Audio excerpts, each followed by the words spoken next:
remiss of me if I did not give him a formal introduction. Councilman Hurst is the District 5 Councilman, and he is a servant leader who has been involved in community since his childhood. Raised by an educator, Darryl excelled in academics and in athletics. He is a proud graduate of Southern University A&M College and also a proud graduate of Southern University Laboratory School. He majored here where he had a bachelor's in marketing alongside while having a full football scholarship. After graduating, he married the love of his life, his wife Shan, and Darryl started a career in marketing at AT&T. He utilized the skills that he learned as a student athlete to advance the company, but more importantly, start his own franchise. Athletics played a major role in shaping his mindset, birthing a spirit of commitment, focus, and most importantly, tenacity. Darryl was inspired to create a nonprofit to serve the needs of inner city kids who utilize sports as a bridge. Since its founding, Elite Sports has served more than 1,500 youth statewide. Councilman Hurst is not just a councilman. He is purpose-driven. He is a purpose-driven leader with love, transparency, and vision. While he focuses on economic development, blight removal, oversight, and connecting families to efficient and effective resources, his faith, family, and community continues to remain prominent and is a constant commitment to pushing the envelope. Ladies and gentlemen, please have a standing ovation as we welcome Councilman Darryl.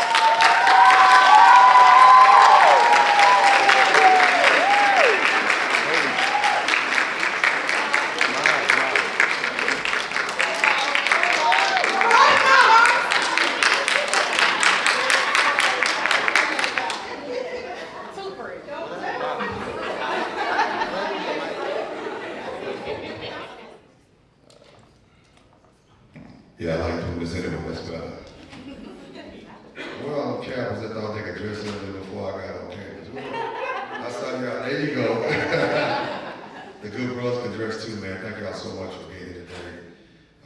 It is with my esteemed pleasure that I bring down the man and myth, the legend, Councilman Darryl Mays.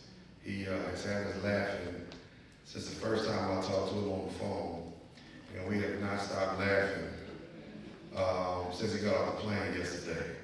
So y'all are definitely in for a treat tonight, man. And I won't belabor, but let's get him in the building.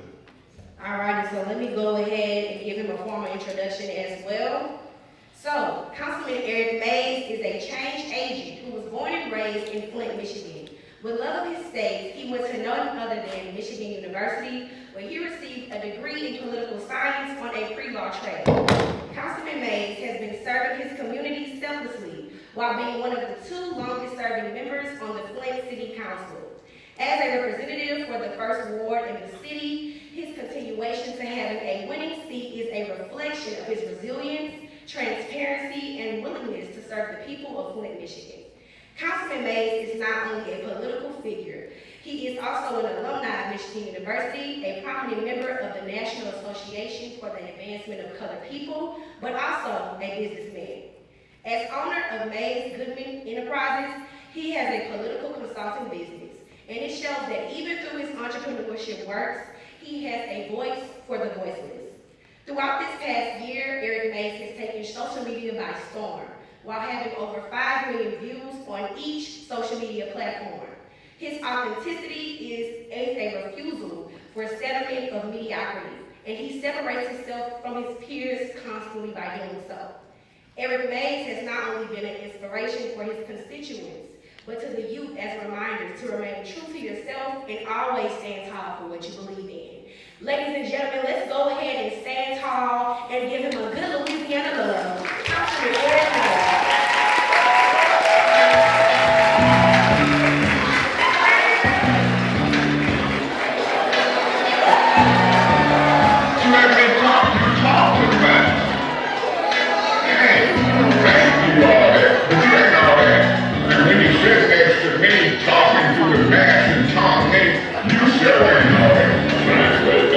I ain't studying any regular language, man. I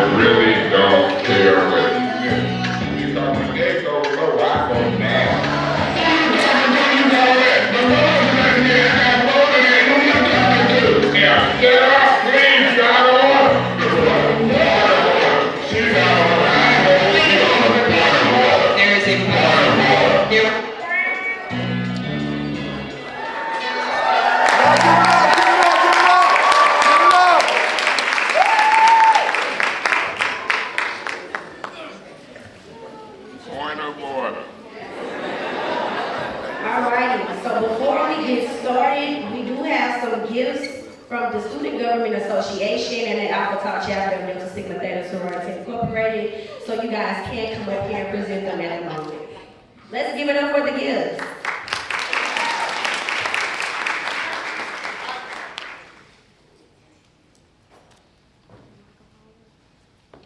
And also, NAACP has a gift as well, so you guys can come on up. And while they do that, I want to tell you I apologize for the delay. We actually had a city council meeting tonight, so I was doing the work of the people, and I had to sneak out a little bit early because they were still going on. So again, I apologize. Hopefully, DJ Neff held it down while we weren't here. So thank y'all for showing up so early.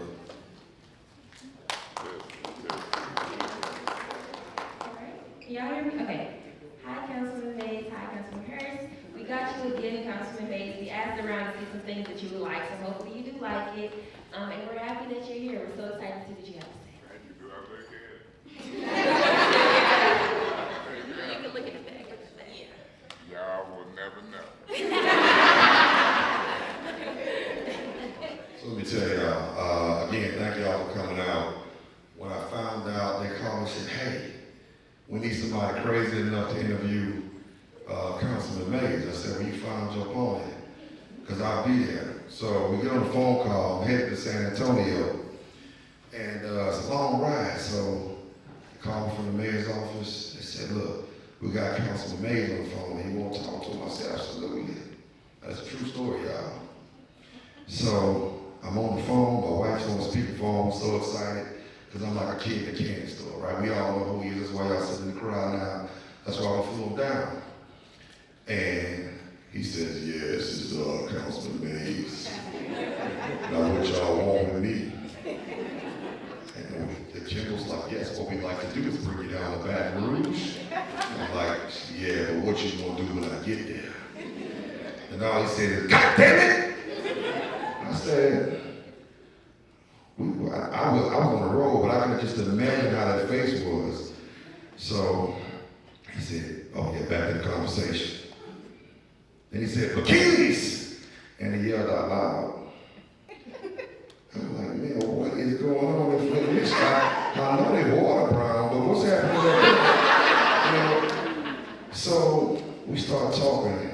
He was like, yeah, so tell me all the details. So we can start going through the details. He says, God damn it, woman, didn't I tell you?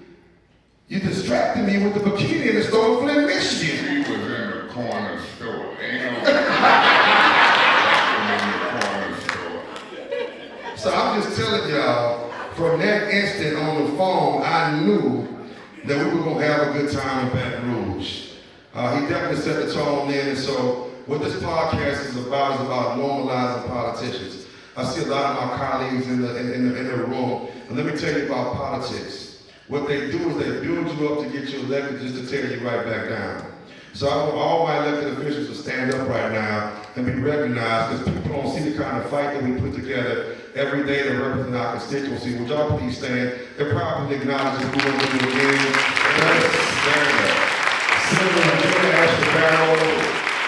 That is State Representative Vanessa before, and I can tell you that. Hey. At the senator, I get the state rep. It is what it is. And so we fight every day. So this whole podcast is about normalizing politicians. You see the craziness online. You see people acting out. The news is gonna always catch that. So I want y'all to get to know the real Eric Mays today. Y'all give a round of applause. You all know the real Eric Mays. You teach me I'm real. I'm listening. I'm gonna always lead. Then when it comes time, watch me say something. Look, all I gotta do is say go. He is ready. I don't say anything else, man.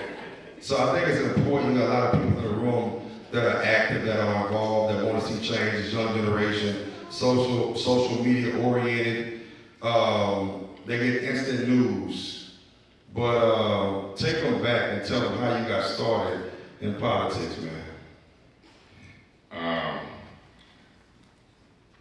Since the 4th grade, I figured I'd be a lawyer. I told some of them the story. I knew I was gonna be a lawyer. And I knew when you got 35, I didn't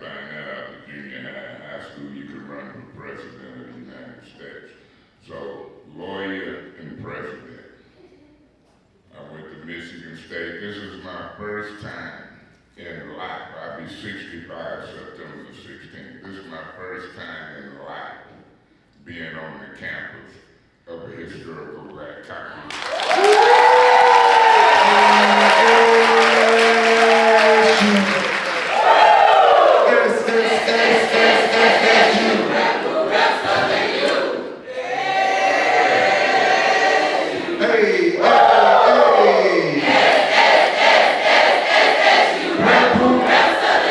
I never heard rap people have to shut up because I don't want to say the wrong word doing that.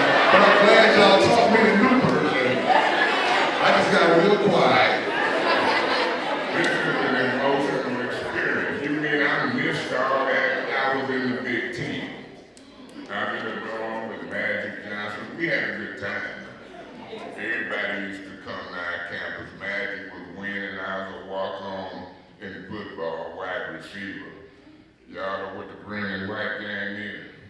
That's why you don't know who I am. That was the scrimmage. But I started out knowing that I wanted to be a lawyer in the 4th grade. And so grades wasn't no problem. I always got good grades. But after college, I graduated with a bachelor's degree in 1981 from Michigan State University. How many people in here wasn't born in 81? What a country. What a country. Most people what? So I graduated in 81, political science, pre-law degree. And I passed the law school admission test. And that's when it got a little funny. I'm in between college and law school, and I went to the club. They put that slow record on. I met, Did they say you got going in circles? Was that the one? They played 3 in a row. And I met my son's mama. 3 days later, so we were living together. And I just say, well, I'm gonna go work for General Motors. I worked for General Motors for 30 years. And like I say, I was the NAACP third vice president. One of my assignments was to attend council meetings and report back. Back then, we had a lot of police brutality issues. And so I've seen that most of the meetings that I went to, the subject matter ended up in the paper or on the news. That kind of hooked me. I said, man, everything that's happening down here pretty much in our town was in the news. And so General Motors, I was elected union rep, Mr. President. I was representing Broncos. I remember right now they negotiated the GM UAW contract. And back then, I was representing at one point 9,600 laid off GM workers because the plant closed. Mother had come up from Laurel, Mississippi. She worked in the plant. Daddy had come from Tuscaloosa, Alabama. He worked in the plant before he started preaching. You know, I'm a preacher's son. Daddy should have let me be a deacon, a trustee, a preacher, but I was just there. I remember taking my girlfriend to church and he changed his sermon and said you shouldn't be shacking. I knew he wasn't going to take it. But that's how I started out, getting involved in the NAACP, attending council meetings. I probably ran for office. They did an article in the paper 14 times before I had won. I see people win the first time out. Just spoiled right. Just spoiled right. That's the short answer to the question that you posed. So, look, you know, we talk about how many of y'all are in organizations when y'all use Robert's Rules of Order? A lot of them. Half of y'all don't know, but I know one man that does. And he is sitting next to me. He whips them with Robert's Rules of Order all the time. So on the count of 3, y'all say his favorite line. 1, 2, 3. Now tell her what that means, Councilman Mays. That takes me back to the union meetings. See, in Flint, we had 11 General Motors plants. People came from all across the country to work at General Motors. I ended up working at General Motors, my mom and dad, but then them union meetings. Look at who in meetings. I go to union meetings, predominantly white folks. The blacks didn't go to the union meetings like they should. And in them union meetings, that's when I learned Robert Rouge. They put a motion on the floor, it's properly second, any discussion. They had these little comic book things with parliamentary procedures. And then, just like some of y'all raised your hands, most meetings in the country, around the country in the boardroom, decisions is made through parliamentary procedure. Robert's rules, the basic structure, motion put on the floor, properly second, discussion, and you vote. But what I found out in the union meetings, there was some aggressive folks, I put it like that, and they would run over you. And so I learned what a privilege motion was. A privilege motion can interrupt the speaker. You can't abuse it, but a point of information can interrupt the speaker. A point of order for a procedural flaw can interrupt the speaker. For example, if Councilman Hurst said that the budget for Baton Rouge is about how much? It's almost $1 billion. Almost $1 billion. Our budget in Flint, 60 million, 100 million. But if I said point of information and he talking, what's your point? Did you say $1 billion? It's a quick inquiry to clarify something. A point of order, if Councilman Hurst made a motion and the chairperson said, Councilman Hurst made a motion to approve that $1 billion budget, all in favor, say aye. I'm gonna have a point of order. You forgot to ask, was there a second? You didn't allow for no discussion. A point of order is the breach of procedure rules. Something going wrong. And you got to holler out a point of order to stop it and try to get it on track before it's too late. If you don't do it immediately, you lose your opportunity to straighten it out. Y'all probably don't know Lattimore, do you? Who done heard of Lattimore? What he used to say, let's straighten it out. Y'all don't know. See, whenever I say something that's in another generation, what I want you to do, holler out. Point of order. So look, recently, we're gonna bring it all out today. Now, you left out the council meeting in handcuffs. That's a whole nother story. So let's talk about the handcuffs. Let's talk about the handcuffs. And the orange jumpsuit. You can Google this stuff. Whoever been putting that stuff on TikTok, did they mean it to hurt me? Or did they mean it to help me? Whatever they did, if they had some ill intent, It ain't work. they wasn't in control. Who is in control? Well, we had a church in here. I knew that into the It backfired. They posted all these greatest Eric made stuff, they say. You seen some of them, I seen them when I was coming in. I didn't have nothing to do with how my voice sounded.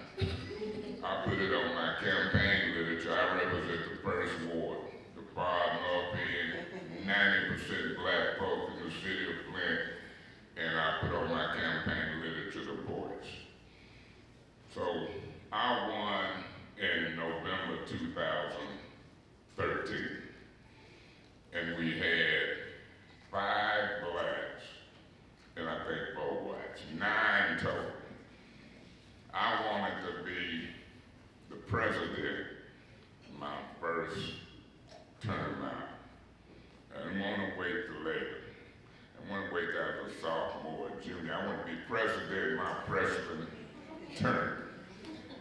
So I had helped some people win. I had won. One of them was black.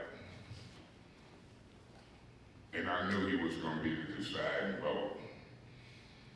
And so he took me down to the wire and voted for the black guy. Michael Jackson said it doesn't matter if you're black or white.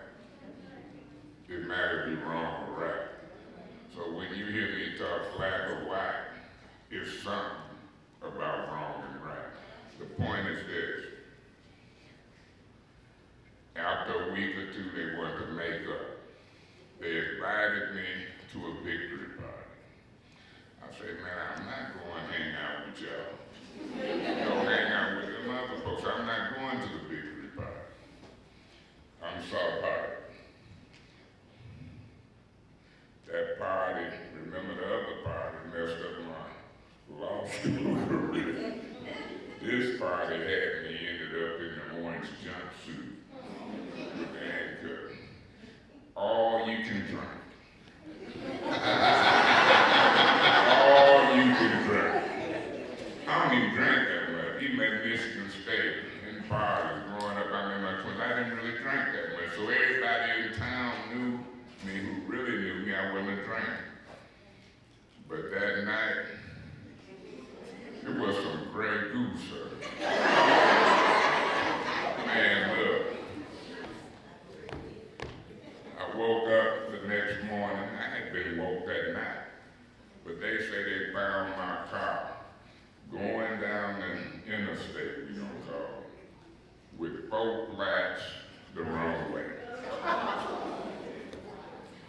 3 miles away from the party on the interstate, 4 flats the wrong way.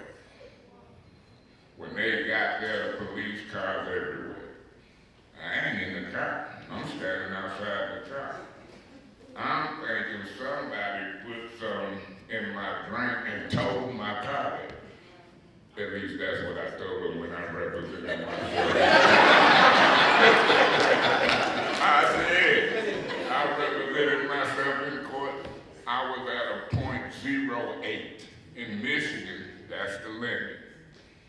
So the lady, she said, I've been doing this breathalyzer for 15 years. The machine was calibrated right. I tested you. I did everything proper. It was a .08. Now we got a jury trial. They say, Councilman Mays, you got any cross-examination? Remember, I wanted to be a lawyer, and I watch TV. I took 2-3 paces this way. I say, yes, I do. And I say, ma'am, you testified in direct examination that you've been doing this for 15 years. Senator, she said the machine was calibrated right. She said she checked my mouth for gum, jawbreakers, had to clear out your mouth with dentures to gum, or you could throw it off .03. I said, you said that, right? She said, yeah. I said, if you subtract .03 from .08, which you said I was, I would be at a .77, correct? She said, yeah. I said, we wouldn't be in front of this jury, correct? She said, yeah. I pulled my false teeth out. You didn't know I had these. So now we got closing arguments the next day. I tossed and turned all night. I had my backs to the rope. I'm on every channel, the TV, on the news, I'm in the newspaper, and guess what I did? I made a decision. When I did my closing argument, remember I watch a lot of TV, I said to the jury, if the teeth fit, you must acquit. So not guilty. It's a true story. But they still caught me on a technicality. I spent 28 days in jail. But when I go to church and I testify, tears will stream from my eyes. Because if you ever find out somebody accusing you of going the wrong way, facing cars on the interstate, drunk, and a car hit you, I wouldn't be sitting there, I'd be in the penitentiary. Let alone if somebody get hurt or die. So that's the short version of the orange jumpsuit and the handcuffs that y'all see. Just remember, both not guilty. So if the teeth bit, you must have quit. We don't know what happened at that. I don't know. Y'all, we've been getting these stories for several days, man. I'm gonna tell you the one thing we haven't talked about. You go absolutely bananas on your council colleagues. I'm gonna tell y'all something. He ushered the spirit in today. Because I said, you made me go bananas, and now you brought that raggedy spirit from Flint, Michigan down here. You done added for 2 days. You got me cutting up in the council chambers. So, man, tell me about the lady with the red hair that drives you absolutely bananas. Kate Fields. Kate Fields. Where is Chaseman at? Chaseman, come out at Chaseman. Say what you said in the car. Can I have the floor? Yes, you did. I'm talking Robert Rouge parliamentary procedure. I ain't sharing me. She accused me of using illegal points of order, points of information, and accusing me of not letting her talk. And she gonna have the nerve to tell the chairperson on me. He never shuts up. He don't never let me talk. And so he said, well, you got the floor. Now she do I have the floor? And I couldn't take it. I was out on that. Yes. That's crazy. Every now and then you have to practice, well, it's WSDP, brother. You have to practice civil disobedience. We got a problem though when she asked me a stupid question like that. She gave me the bang in the knee. Y'all see that video? I told her, if you say another word, I'm sharing. You gonna be out of here. She didn't say another word, but she said, okay, I'm tripping. I almost cussed. That's why I be getting put out as a cuss. But I tell you what, think about it. How many of y'all at Southern University right now? Or been there? Okay, check this out. How many of y'all was in the 4th grade at one point? How many was in the 7th grade at one point? Man, look, I was a preacher's son. Not all the time, but I was baptized in the 4th grade. I was accepting Jesus Christ as my personal Savior. I got all A's and B's, and we walked to school. It's a guy I always wanted to walk to school with me, because they were bad. They carried pocket knives. They were cussing, looking at them books before we knew what them books were. And there was another guy. He was bad. He'll beat you up, take your lunch money. Now, that's why he asked me the question, why do I talk to them on council like that? I learned a long time ago, if you let the bully talk to you any kind of way and continue to take your lunch money, you ain't gonna eat right. You ain't gonna eat right. When I got in politics and when I fight for folks, like I said, NAACP, one of my biggest issues back in the day, the 70s, I had Jerry curl, an afro, was police brutality. We had to stop it and get folks paid for getting beat up by the police. It's still going on now, but you got video. So that's how I do my politics. That's how I do in life. If somebody is nice, you nice. If somebody is ignorant, sometimes you have to get ignorant with it. But you know, in our communities, I have to rethink that. I said, I'm gonna say something to somebody gonna knock me out. Or something could happen to me. But I'm not gonna compromise my principles. I done told people before, if you gonna do something to me for me defending myself, shoot me in the head. But don't put no toothpicks under my fingernails. I don't like pain. Make it quick. But I pray. And y'all gonna hear this over and over. Y'all ain't hearing it on them clips together. I think it's somebody, I bet if we research it, who y'all think put them clips together? Somebody black or white? You think black? I think white.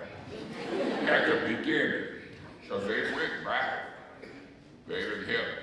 They done introduced me to Ricky Smiley, Kevin Hart, and them calling me. They want me to do a court show like Judge Judy and Judge Mathis. This thing, y'all might want to go viral. They got me in Baton Rouge at Southern University. In New Jersey, Philadelphia, but the point I'm saying is when I talk to folks like that, I'm really soft and kind-hearted. Because when Mother died in 2016, I was always nosy, and I went and looked in her Bible, and it was underlined. Guess what it was? Proverbs, the 3rd chapter, the 5th and 6th verse. Mr. President, you know what that is offhand? Anybody know 3, 5, and 6, 9? Say it together. Point of order. Let's do it together. Trust in God.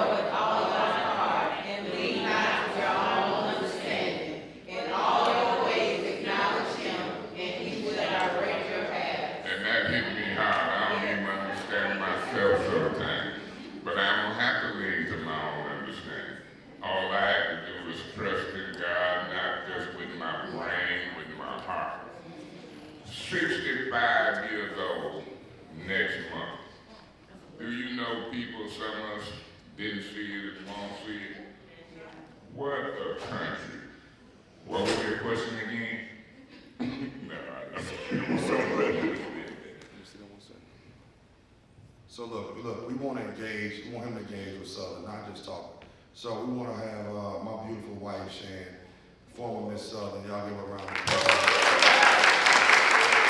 She's still my cat lady.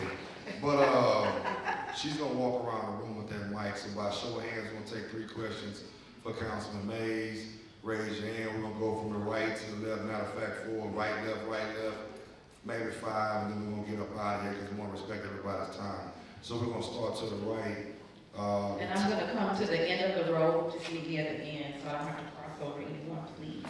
Y'all know we used to party at 2 and 6 in the morning. I stayed. Good evening again, Councilman Mays. Good evening. Dr. Tia Mills, proud 2-time alum of Southern University.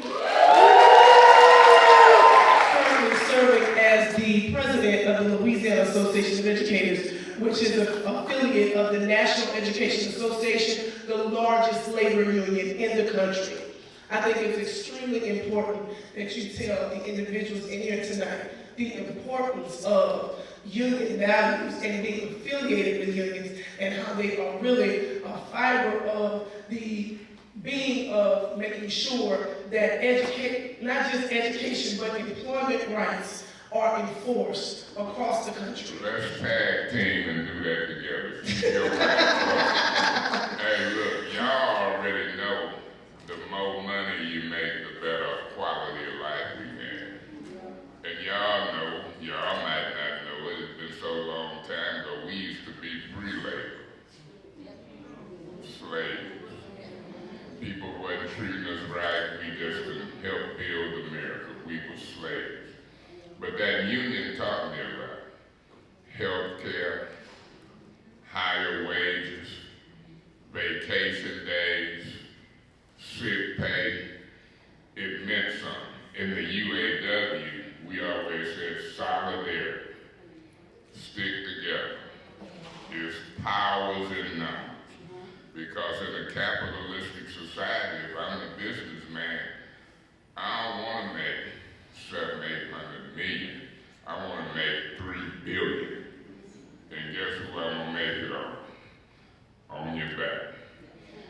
be scared to get your money. But if you ask them for your money and you can't get it by yourself, solidarity.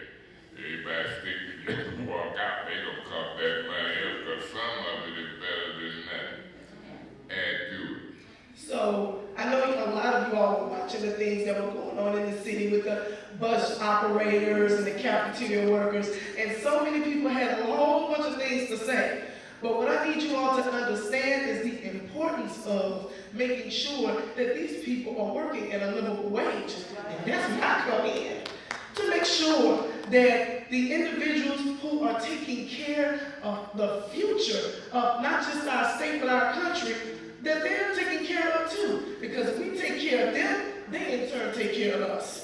Right? So again, it's extremely important that we make sure that our bus operators are paid, that our cafeteria workers are paid, that our clerks, secretaries, teachers, ladies and gentlemen, are paid adequately.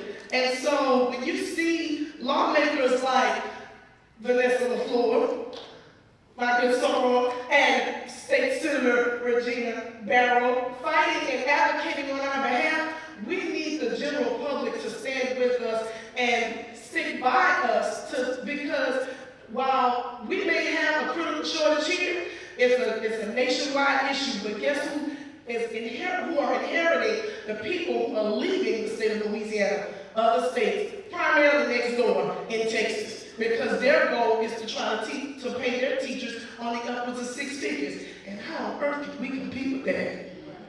So I just wanted to add that little tidbit for today. Y'all see When how you get the workforce, make sure you join in. Solidarity film. y'all see how I did that? I knew with how she introduced herself, she knew some of that detail more than me. I'm slick. I said what I said, then I turned her loose. Let's see what I'm gonna turn you loose on. Cause I know you already know the answer. You're affiliated with Thank you, Southern Dr. University. Let's see We what's have that. the current Miss Southern University, from one queen to the other. Congratulations.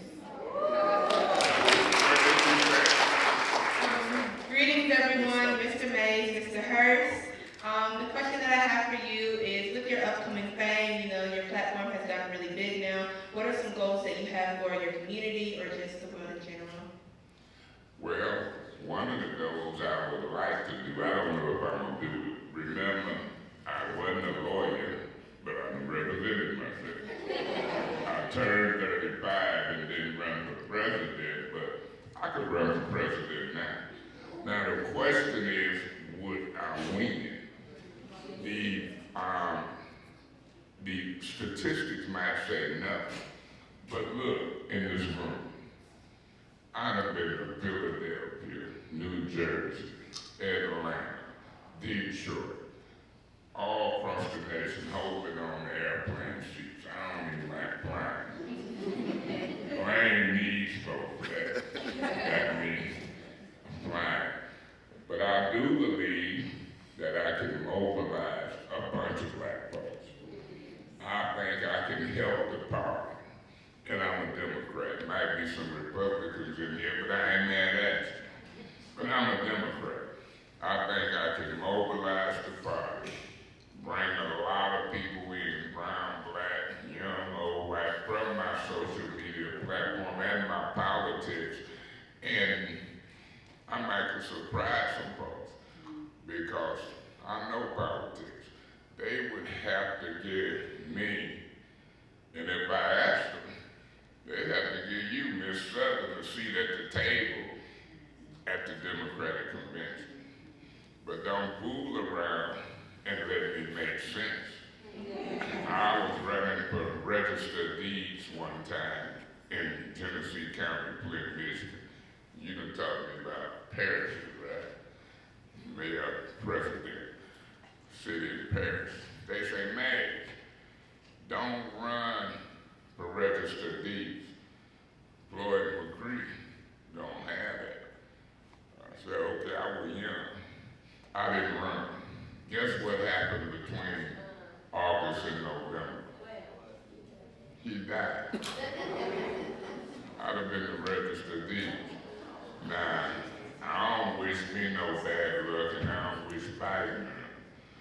fool around and let me use my platform to get in the Democratic race. You'll never know what's gonna happen. If I know one thing, if I was to win president, I'm hearing about this Southern University band. We gonna be throwing down.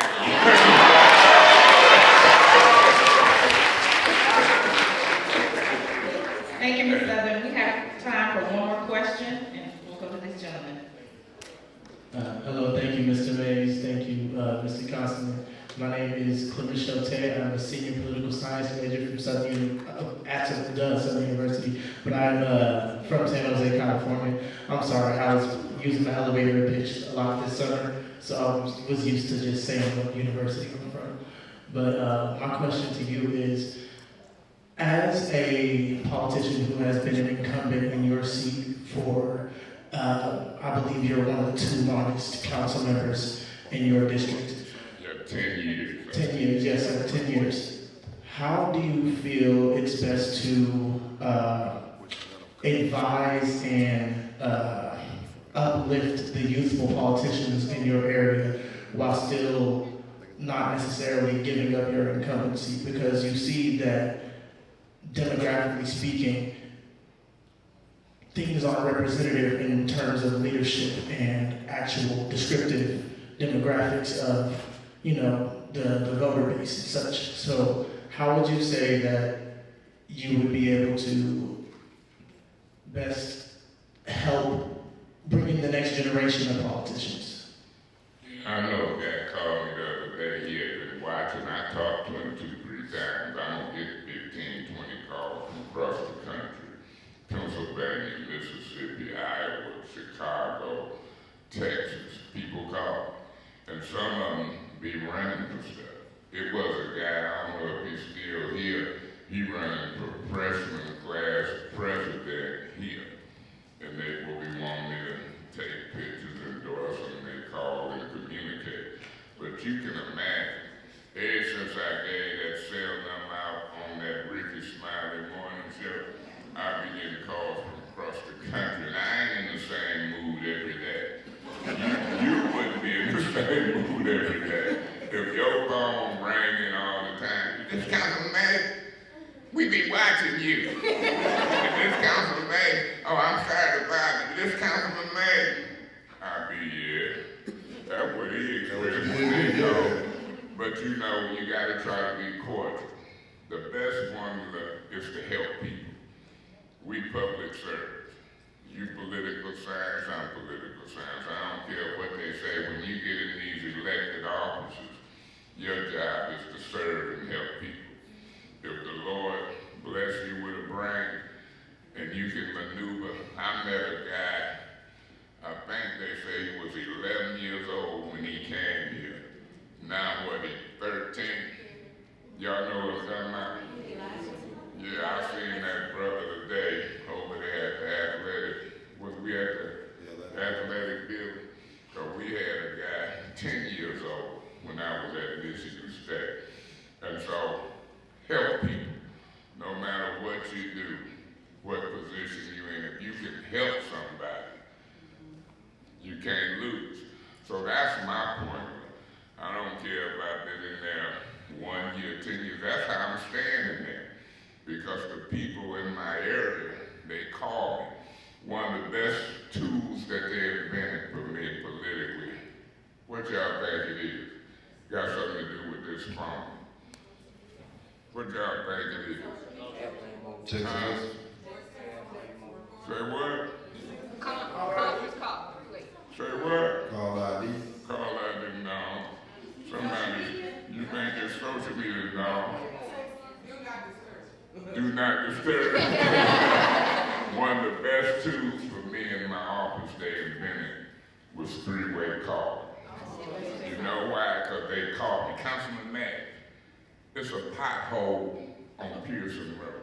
Councilman Mack, this house needs to be tore down. Councilman Mack, it's a tree need to be trimmed. And I say, hold on a minute. And I dial the right department. The department they could have called, but they don't know. They just gonna call you 'cause I voted for you. I had a lady had a street light go off. I'm at the corner store. Councilman made the street light out in front of my mama's house.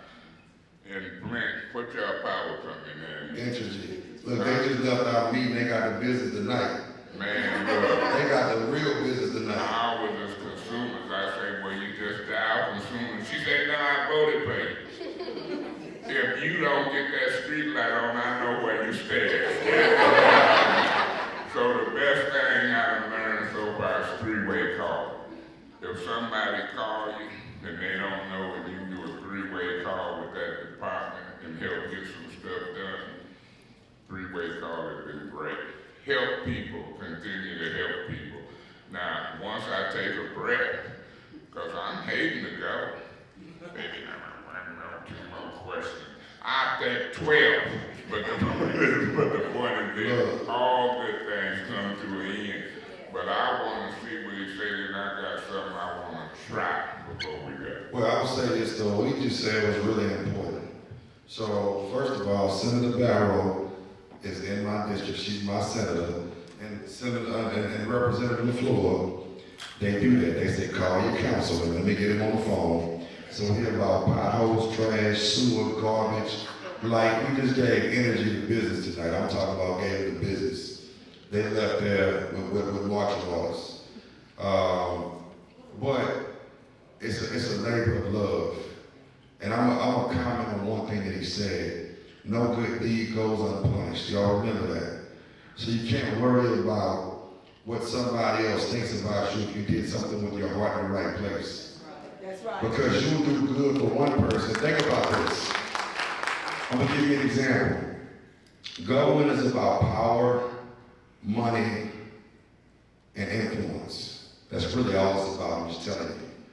People become millionaires and billionaires overnight between federal, state, and local contracts. The federal government is dealing with trillions. The state is dealing with billions. And the city of Baton Rouge is dealing with about $1 billion. We signed a $300 million contract for your trash and missing your trash pickup. So we make millionaires overnight. Last year, I was fortunate enough to see 3 African Americans become millionaires off of city contracts. So the money is there. But what happens is, when that African American got that contract, he took it from who? Right? So that was the good deed. The punishment was what? The money went from somewhere else. Because it's been a good old boy system for a very long time. He talked about slavery on your backs building this country, and now it's time that you get your reparations, not by handouts, but being qualified. But being qualified and running a stand-up business so that you can compete in that space. And so, just remember that when your heart is in the right place, don't worry about what other people think about you. Now, I'm gonna ask you one more question. I'm gonna ask you one more question now. Okay, because I was sure listening at how politics can make you millionaire. So you got a lot of young folks in the room. And you just talked about your level of influence of getting them out to vote and how important these elections are that are coming up this session. Fortunately, we have 2 amazing women in this room where they went unopposed because they just do just a good enough job. Y'all give a round of applause again for State Rep, Senator Darryl. And you know why they went unopposed? Because people see the work that they're doing. And so you can talk about what you do all. You can run your mouth all day long, but the proof is in your work. And when you work, you go unopposed because people don't really want to work. They want the titles, but they don't want to do the work to get the job done. So let's talk about how, come on, Rep. LaFleur. Let's talk about how important voting is. Because these students think that their voice doesn't matter. I'm too young. What's the point of me voting? We don't make decisions. And so between 18 years old and tell them how important it is. Use your voice tonight to transition, like you said you could, from people that don't vote to people that make a difference. And I'm going to back him up on how we can help people become millionaires because of our politics and influence and doing business. That's a true Let me pause 1 second. We are 46% African American in East Baton Rouge Parish and 42% white, and then the rest is other. So we are actually the majority population, but we act like we're the minority because y'all won't go to the polls. When y'all go to the polls, we become the majority. Amen. So understand this, in the last election cycle, politicians won their seats with 5, 6, 7% voter turnout.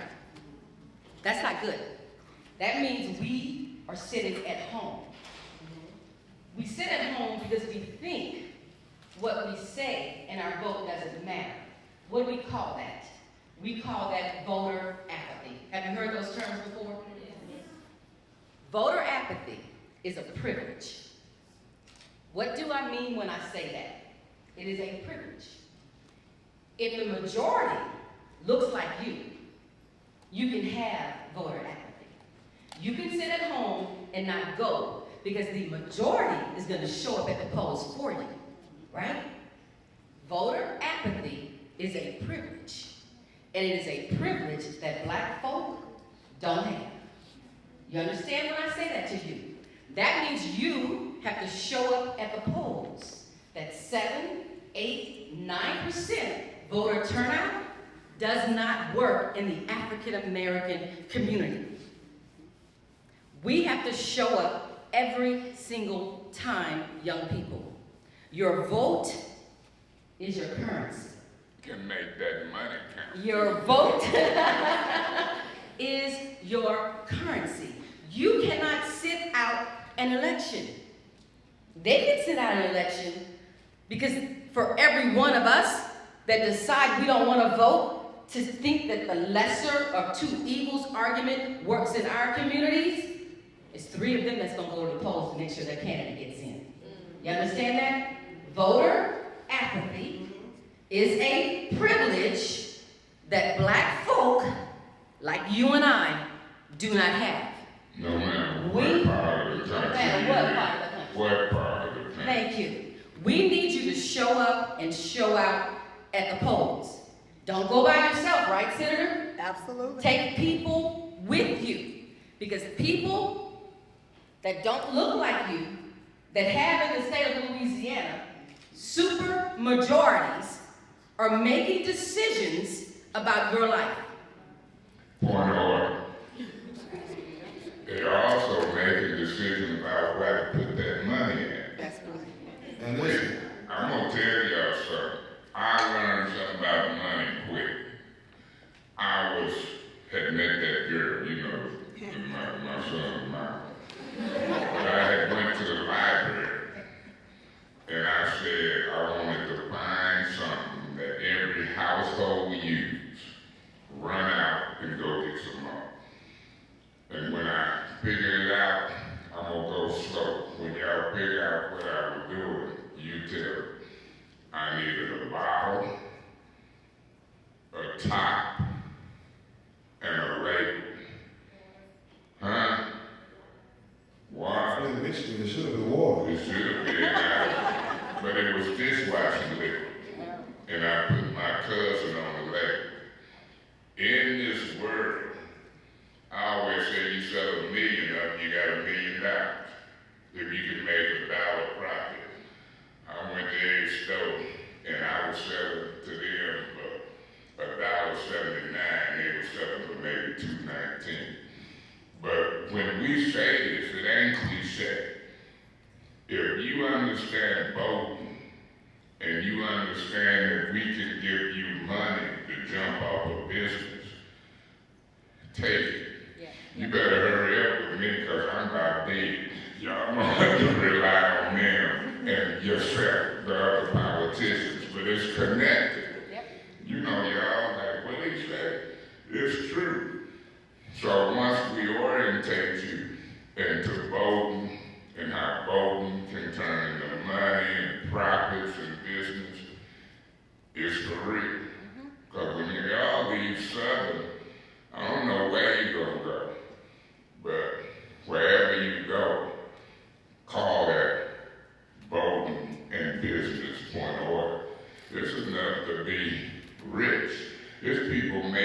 selling my t-shirts right now. They wearing them in Jamaica, Mississippi, guess what my lawyer said? Issue assistant disease order, they making money. I said, the money ain't gonna run out. We making some too. But anyway, I apologize. But I want to tie that money into power, influence, and voting.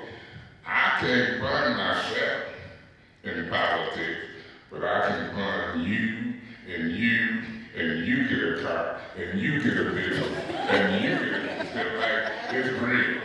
And look, I'm gonna go back to one thing Tia said earlier. She just told y'all teachers going on strike because legislators with the voting power decided not to give the money to the teachers.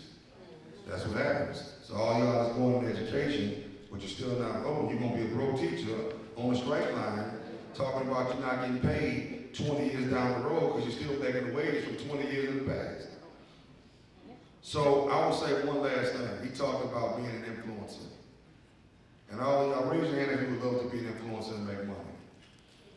Yeah, that's y'all's generation, right?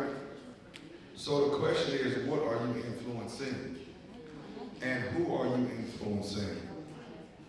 All right, showing your backside on the internet don't influence nothing but the wrong type of company that's coming your way.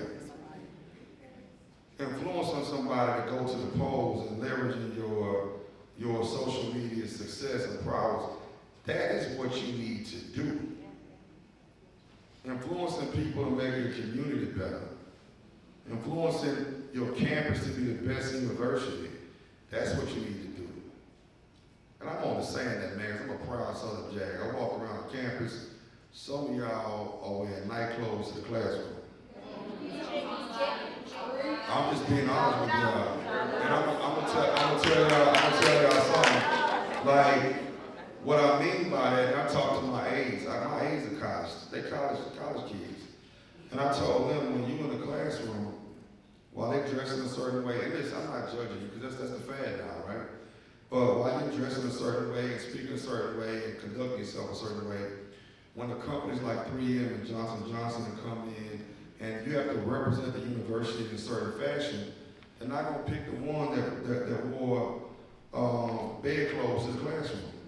Or the ones that didn't prepare themselves to look presentable in the classroom.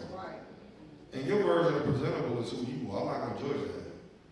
But you might not be able to represent me, which means I won't give you a job. You're gonna continue to represent yourself in the way that you wanna do. And when you choose to represent yourself in the way that I need you to do, I'll hire you. So unless you plan on being an entrepreneur, which is fine, and I encourage that because that's how you get rich. But you have to represent somebody else in the process. So be proud of yourself. Don't do it for someone else, do it for yourself. Because whether I hire you, he hires you, she hires you, Southern University hires you, you're gonna represent yourself whether you're in Baton Rouge, Texas, anyway, your reputation is all you have. Amen. So be proud. But I just say, back to influence, it's all about influence to do the right thing, and right now is to vote. Senator, I'm gonna close with Senator Darryl will give the mic to Councilman Mays. And so much has already been said. I'm gonna be really, really brief, because the councilman actually stole what I was getting ready to talk about. Y'all please excuse my voice, I'm a little hoarse. But I heard a lot of people talking about the governor didn't give the teacher the pay raises. I say, let me correct you. I say the governor actually presented his budget, which actually gave teachers raises. I say the legislature, which I am a member of, decided to give them a stipend. Now, I was opposed to that, and I was in the room, heard the conversation, and I said, so what you need to do is, as you are talking to people running for office, you need to see what their stance is as it relates to giving teachers raises, giving support workers raises, raising minimum wage, because they are the one, we are the one, who made that decision. Now, this is what I'm gonna say as I get ready to hand the mic back over to Councilman Hayes. I'm not gonna embarrass anybody, but I pray to God that everybody in here is a registered voter. Because voting is the one equalizer. It's the one thing that everybody has one of. We all have one vote. And if it wasn't so important, you wouldn't have so many people trying to take it away from us. They have come up with all kinds of methods of trying to decrease our value and decrease our vote. We in this state can determine who's the next governor of the state of Louisiana. We represent 1/3 of the electorate. We can decide who the next governor is if all of us go vote. So I need you to go vote. I need all your friends to go vote. I need all of your family members to go vote. And I want y'all to remember this conversation, because the only way we can change the trajectory that we're on is when we mobilize as one. As one. And get it done. And we can do it. Hey, look, check this out. You say you helping that guy run for governor? What's his name? Dr. Sean Wilson. And I am endorsing Dr. Sean Wilson. Yeah. Hey, look, check this out. Y'all heard that quick story I told you about dishwashing liquor? I sell 1 million bottles, I make $1 million. I wouldn't care if you did it with hair parades. I wouldn't care what you did it with, but remember that. If you don't remember nothing, this is the land of plenty. I'm gonna get my degree, I'm gonna study, I'm gonna run for office, but at age 65, I flew past my 20s, flew past my 30s, but we smart. We don't worry about money, because we all can get it the legitimate way. And we smart enough to know it. They taught me at Michigan State. Here I am at HBCU, they probably taught you that too. But they said it was 2 classes of people. The bourgeoisie, y'all ever heard of them? And the proletariats. Y'all ever heard this before? The bourgeoisie, they told me at this Big Ten university, the bourgeoisie's job was to oppress the proletariat. Keep them where they at. Keep them there. They describe the proletariats as the working class, and the bourgeoisie as the owners who made their money from profits. Doctor, lawyer, Indian chief. Turn it into a business. Branch out of the grove. You can make money. I was a proletariat all my life. Do y'all think I'm a proletariat now? No, sir. Well, you're wrong, man. But the point is this, it's a good thing. We can benefit from America. We can benefit helping ourselves. Y'all watch them clips of me. I'm gonna see if they can run it back, because that music I be coming up. I'm like, that's good. But did I turn out to be a nicer guy than you expect? Do it sound like I got sense or I'm ignorant? Don't answer that. But the point is, when we get done, I've been enjoying meeting folks all day, all month long, all across the country, and feel free to come meet me, because if I'm running for president, I need pictures and videos. What y'all think I'll do? Would I have a black agenda? Would I offend white folk? You say yeah. Well, I tell you what, in Flint, when I be talking and acting like that, I go in the store, the supermarket, white folks, we like you, Councilman Nance. I think they respect you when you speak up for the folks who you represent. We deserve a better hand. And so, watch this, I'm gonna act like I'm a really president. My first 4 years, we're gonna concentrate on the black people. Thank you so much.